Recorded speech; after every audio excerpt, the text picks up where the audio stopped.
Good morning, beautiful humans. Today is Saturday, February 1st. Can't believe it's February already. And I have a couple of updates for you in the Lori Vallow, Arizona trial. So I thought that I would jump on here really fast and just give you those couple of updates. Again, I'm always following Justin Lum's Twitter feed to get updates for the case because he's staying on top of everything. He has published a couple of posts over the last week, and it's just been a busy week, so I haven't had a chance to let you know what's going on yet. But I don't think anyone will be surprised to hear that Lori's motion to have one of her cases dismissed has been denied. That is the big news, although I don't think it's much of a surprise to anyone. And I just want to read for you the judge's decision on that. And then there's also an update about cameras in the courtroom and whether or not the trial will be live streamed. So good morning. Thanks for being here. I will go ahead and share with you my screen so that we can read this response from the judge together. This is from Judge Boudreaux. And so you can see Justin's post here. He says, this is the media coverage one. I want to cover the denial first. That one's down just a bit. Okay, here we go. So it says, Judge Boudreaux denies Lori Vallow Daybell's motion to dismiss, saying each extension of the last day in this case was, quote, indispensable to the interest of justice, quote, extraordinary circumstances include volume of evidence, original defense withdrawing, and the competency evaluation. So for those of you guys who are just joining me, thanks for being here, everybody. Good to see you. Just reporting quickly that Lori's motion to have one of her trials dismissed has been denied by Judge Boudreaux. Again, we're not surprised by this, but I do want to read what the judge said here. If you remember correctly, last week, Lori filed a motion to have the trial regarding the attempted murder, conspiracy for attempted murder against Brandon Boudreaux. She filed to have that dismissed based on the fact that she was saying that her Sixth Amendment speedy trial rights had been violated. And so she was citing the fact that she was extradited and she was arraigned on both of these cases, but a date has yet to be set for that second case. Well, Judge Boudreaux basically said we have to get through this trial first before we can set a date on that second trial. So sorry, I should have cleaned my glasses before I jumped on this live here, but here we are.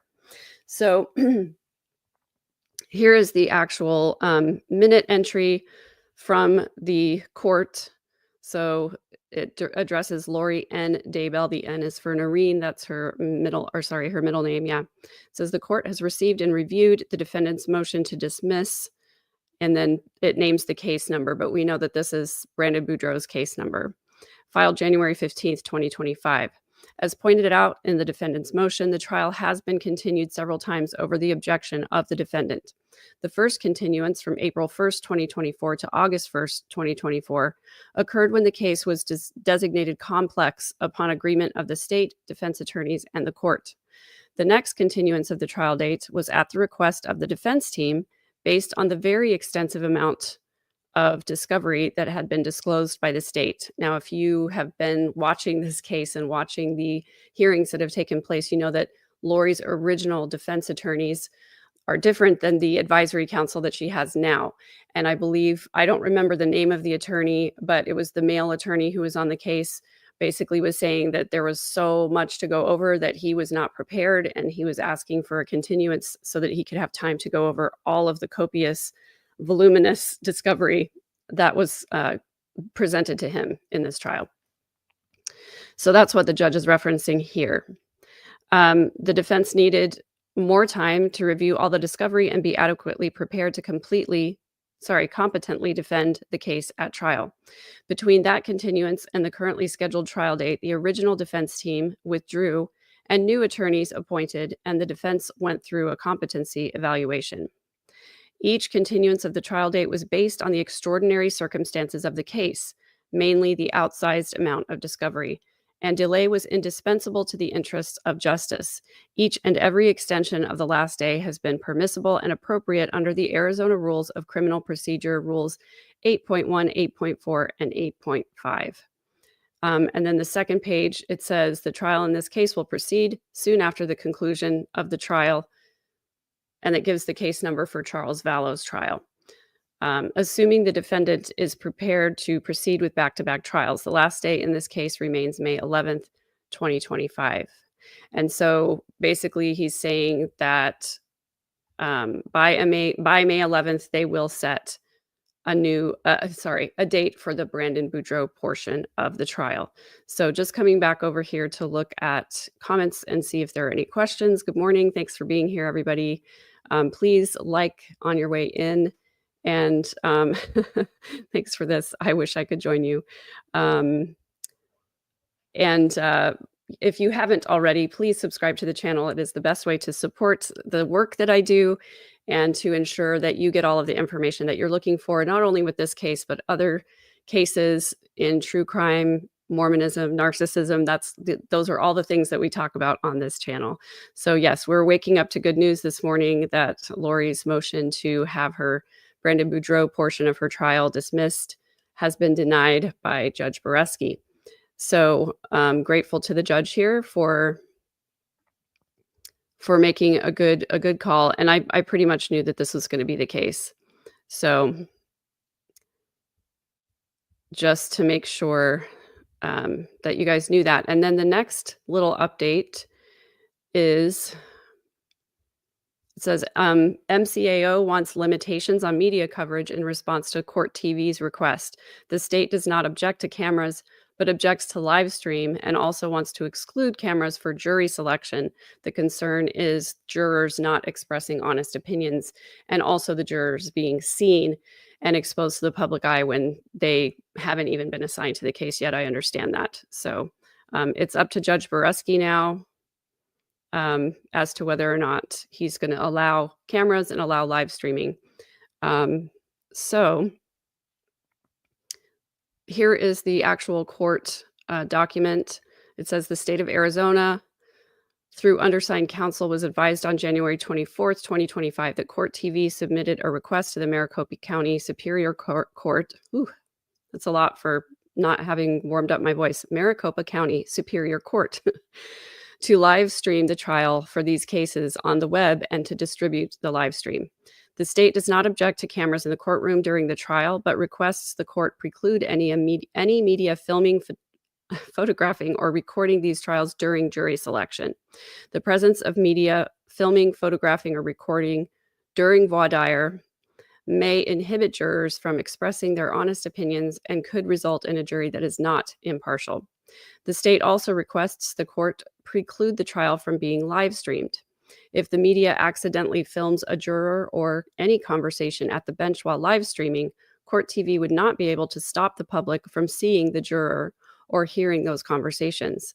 If the trial is not live streamed, Court TV would have time to redact anything that was inappropriately recorded before airing it for the public to view. And I think this is a decent argument, to be honest with you. I do, understand the state's position on this, that it is important to not disclose anything that's said at the bench and for the jurors' privacy to be respected. I completely understand that. For my own selfish reasons, I hope they live stream it, just because I know I'm not going to be there every single day. And now that my calendar is filling up even more with family obligations and lots of stuff going on, it's a very busy month for me. And I know I'm not going to be able to be there every day. So now, knowing that most likely that they're not going to televise or record any of the jury selection, now I feel a little bit more compelled to go to the jury selection portion of the trial. So I thought I had already made a decision on that, and now I have to revisit it. So it's tough for me to make that decision, because I want to be there. I want to hear all of the evidence and everything. But again, I've got my kiddos and their schedules. to think about, and there's a lot going on during that time. So I know I probably have said that often, but sometimes when I say things out loud, it helps me to process what my decision is going to be. So I just need to look at a calendar. I need to look at, flights and everything. It was just blowing me away because, I go through Phoenix. I've gone through Phoenix several times on my way up to visit my daughter. And it takes me 13 hours about to drive to Phoenix. And that's an entire day, a really long day of driving through not the prettiest scenery in the country for sure. It's not my favorite drive, to be honest with you. And flights to Phoenix from San Antonio are like an hour and a half. So it's just a matter of, do I want to make the financial investment to fly? It would be way better than driving. Don't get me wrong. It would totally be worth the money. I'm just trying to be responsible.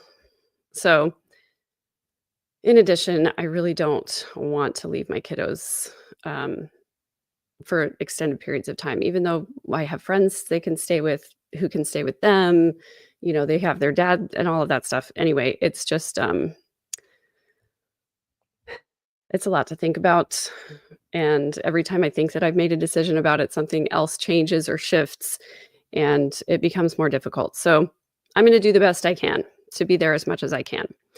Let's just say that. So anyway, I thank you for being here. If you are just joining us, it was just a quick report on the fact that Lori's motion to have her case dismissed in the conspiracy for attempted murder on Brandon Boudreaux has been denied. She will stand trial.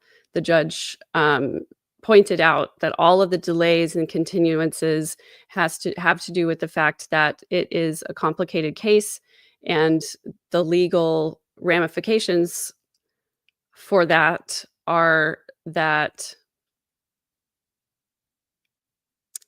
the speedy trial rights have an extension somewhat of the number of days that it can take before you get to trial. And given the fact that there are two cases, the judge has stated that as soon as this first case is over, that they will set a date for the second case, provided that Lori is prepared for back-to-back trials, which I don't know why she wouldn't be.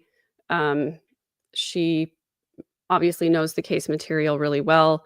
She's got her advisory counsel, she's got assistant counsel, and she has an assistant who helps her to make appointments and get the clothing that she needs to be in street clothes for the trial, etc. So, and she's got a lot of time on her hands. So there's no reason she shouldn't be prepared for that second trial date. So the other thing that we went over is cameras in the courtroom. Judge Boreski received a request from Court TV to have the trial live streamed, and the state pushed back asking for there to be no cameras during jury selection and for there not to be a live stream, but for there to just be a recording that could be redacted if necessary. So I do not know anything about Melanie being charged with anything, as far as I know. I agree that there is a lot about her behavior in this case that bothers me, and that I believe her children were in danger at one point. And so that is very scary and unsettling. So I don't know if she's been charged with anything or if she will be. If she was charged with something, most likely those charges would come from Idaho, given that's where she and her new husband live, and or at least did at the time of the crimes.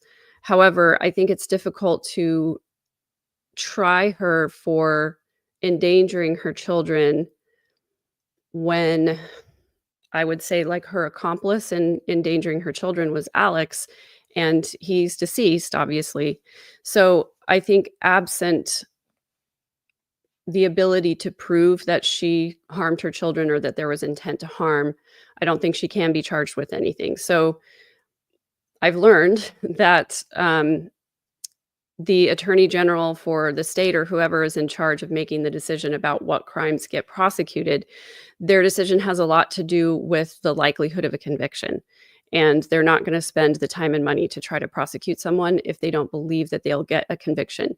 So there has to be the state has the burden to prove the case. There has to be compelling evidence that would convince a jury that she's committed a crime. So that's what they base those things on. And so just because somebody has done something that was potentially harmful to someone doesn't necessarily mean they're going to be prosecuted for it. So I just know that, Brandon and Melanie have worked out their custody arrangements. And, I trust Brandon's judgment as far as if he believes that Melanie is safe, if that the kids are safe with Melanie. I know he's done everything that he can to protect his own children. And I don't really have more information than that. I don't really want to speculate on it because that's not my situation to talk about. And I don't have any more facts than that. So just trying to answer questions as best I can. And as far as the other Melanie Gibb goes, there has been speculation about what kind of a deal she may have made for immunity in exchange for information. However, even with everything that she has said and testified to in court, I think there's a lot that she knows that she is not saying. And whether that is intentional or whether it's just that the state has only asked her certain questions under oath, et cetera, I know that the state obviously is focusing on trying to get a conviction for the person who's on trial, not necessarily trying to get the person to incriminate themselves or confess to anything that they particularly have done. So that's pretty much all I can say about Melanie Gibb as well, because I think she does know more than she has said. And I do think that she's very protective of her reputation and of the church's reputation. And I think that her answers and her participation have been based on those two things. So that's all. So it looks like I think I have answered everybody's questions here. Thank you for being here today. Thanks for your support. Please subscribe to the channel. It's the best way to support the channel. And if you do have any further comments or questions, you can leave them in the comments after the live stream ends, because I will definitely see all of those comments and questions. And you can count on me to get back on here and comment anytime there's an update on the case as we head into the jury selection starting on the 31st of March. As well, I'm going to be doing a recap of the entire case so that those of you who are new to the case, or you're just coming to it, or you have details that are not quite cleared up in your mind, I'm going to go through all of that. We have talked about doing something similar on the Mormon Stories podcast, where I am a contributor from time to time. And I do want to announce that tomorrow I will be releasing an interview that I did with John DeLynn yesterday. He and I decided to go through the similarities between Ruby Franke and Lori Vallow. And we talk about their personality traits, and we talk about their background and their upbringing and some of the ways that they are similar in their thinking and in their behavior, unfortunately. We do talk a little bit about the new case that has been filed against Jodi Hildebrand and Ruby Franke and Connections Classroom. And I have a lot to unpack where that's concerned as well. I have a couple of podcasts of theirs that I've listened to that are pretty harmful. So I'm going to be going through and dissecting those, as well as lots of other really interesting videos that are coming up for the channel. I know that the new season of Secret Lives of Mormon Wives has come out. And so I have some catching up to do on commentating on that, as well as the new series on Netflix, which is American Primeval, I believe is the name of it. And it's definitely had mixed reviews from both Mormons and non-Mormons. I'm not sure if it is going to be worth my time, but I'm going to at least watch it and comment on it so that those of you who don't want to don't have to. A lot on this channel is, I watched it or read it or listened to it, so you don't have to. And I'm going to be releasing videos pretty much every day from now on. So I really appreciate you being here. And thanks as always for supporting the channel. Again, there's going to be some announcements that I'll make about memberships and other ways that you can financially support me if you're able to do that. And I'm gonna just keep you posted as best I can. So, um, okay, just reading a couple of yes, I do live in San Antonio. Um, it's beautiful here. I love it here. I just don't like the heat in the summertime. So I'm not really sure yet what time the video will go up tomorrow. Um, I just don't know yet. I try to do Sundays sort of like mid-afternoon and then do a live Q&A afterwards. I don't know how much I'll be able to do that for this particular video, but I do need to jump off because I have an interview to do with Jonathan of House of Deconstruction. We're going to be talking about emotional manipulation in the MTC, how the LDS Church trains its missionaries to emotionally manipulate people. It's a pretty interesting subject, and I'm really excited for the interview. That one will come out on Wednesday. So lots of cool things coming up. I'm really excited for it. Thanks for being here and supporting, and I will talk to you again soon. Take care, everybody.